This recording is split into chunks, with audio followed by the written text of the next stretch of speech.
Hello folks, Major Gosnell here. This is going to be episode 13 of my Stationeers playthrough. Now, I'm hoping in this episode to set up an automatic light system. So every time you come in through this airlock here, the lights inside will switch on once the room hits a certain gas pressure.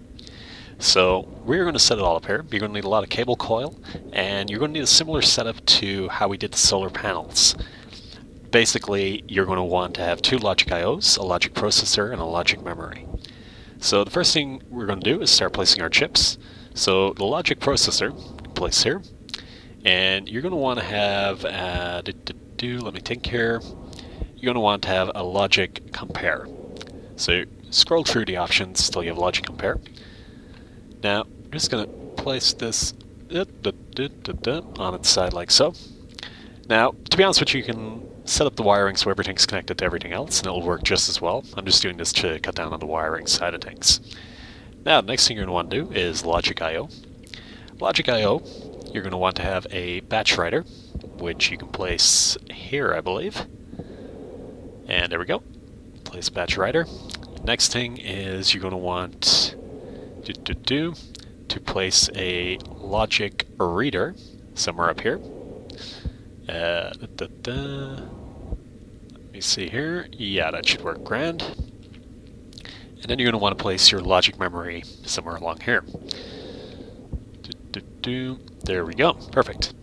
So, next couple of things we're going to be doing is we're going to be needing electrical cabling. You're going to connect it up to your main power grid and data cables. You're going to drop this in here like so. Now, you're going to need a junction to begin with, because you need to power your batch writer, and you also need data cable output. So, I'm going to drop this up here. So this is the power line that's going into the power on the batch writer. I'm going to flip this one around, and we'll do actually a simple corner should suffice here, I think. Up, and there we go, like so.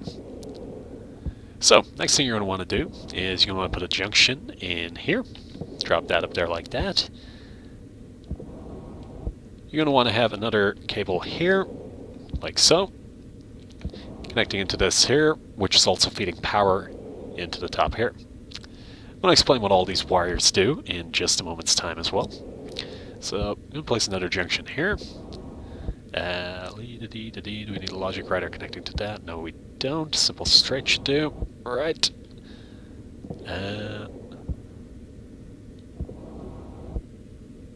Actually, made a bit of a mistake there. Can tidy that up.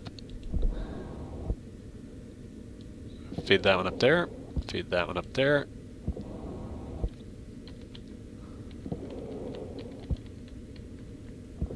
Feed that over there like that, and if I'm not mistaken, feed that in there like this. Right. Now we're going to want to connect the compare unit to the batch writer here.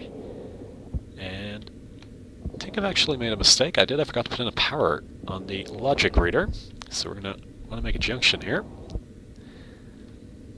Home up, and swing that in there like that. Okay. Now, next thing you're going to want to do is have a straight line coming down here from the compare unit, and it should all be working. Oh, no, not yet, it's not. You're going to want to put a straight wire coming down here. Actually, make it even prettier. Actually, no, that is probably the best looking way of doing it. But I cannot access that, so we are going to have to make it look a little ugly. Swing this up here, swing that around there, cut this, put in a four-way junction, spin it up, there we go. So now everything should be connected the way it's meant to be. So now we're going to start doing the settings on it. So the first thing you want to do is set your memory. Now we're going to set the memory with our screwdriver, if I can find it. There we go. So, I'm going to set our memory to 30. Why 30, you might ask? Well, my pressure in my base at the moment is coming in at about 40 kPa. So we're telling the logic memory 30 for a very good reason. It's going to link up here into the compare unit. The logic reader is going to read the gas sensor. It should be here somewhere. There we go. And it's going to read the pressure of the gas sensor. Now, it's going to compare the pressure of the gas sensor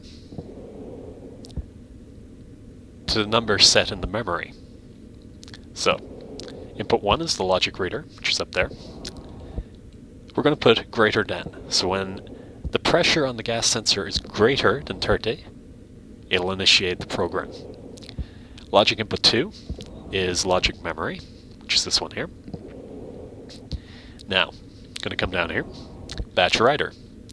Now what we want to do here is you're going to go through your options here to wall lights.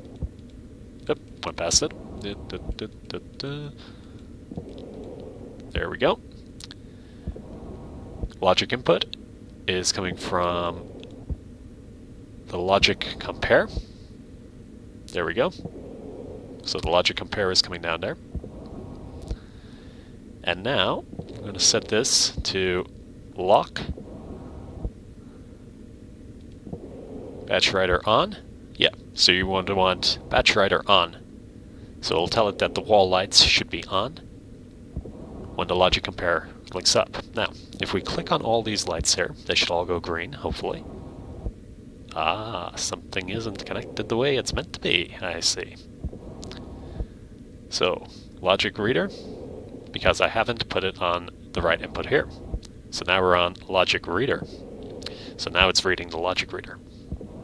It's connected to logic memory, and this should turn green. It did.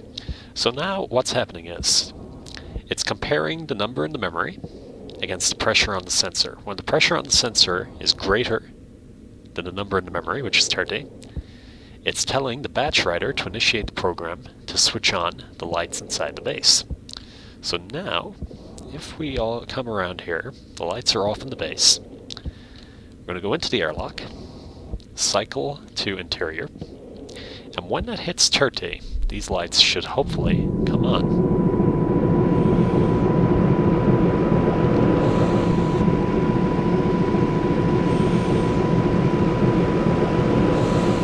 There we go. The lights came on. Going to cancel pressurize, and in we go. And as you can see, we now have fully automated lights.